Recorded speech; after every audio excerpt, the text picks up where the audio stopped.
Hi guys, in this video I'll show you how to hide who you follow on X platform. As you can see, I am on the X official platform. So once you're in the app, the X app, make sure to click on the profile icon on the upper left side, and from here simply go to this setting and support option. You will see it on the bottom left side, and once you click here you will see multiple options. So just click on setting and privacy.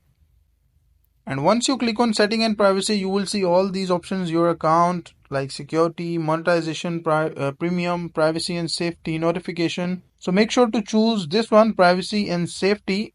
And once you click on privacy and safety, after that go to the first option, audience and tagging. Make sure not to go to any false setting, just choose this one, audience and tagging. And once you're here, just turn on protect your posts and protect your videos. And once you have turned on, the other people who you not follow or who do not follow you will not be able to see any of your tweets or any of your following list or follow list or anything about your profile. So once you're done, that is a simple and easy process of how you can do it, and your account and following list and everything will be secured completely. So that is a simple and easy process.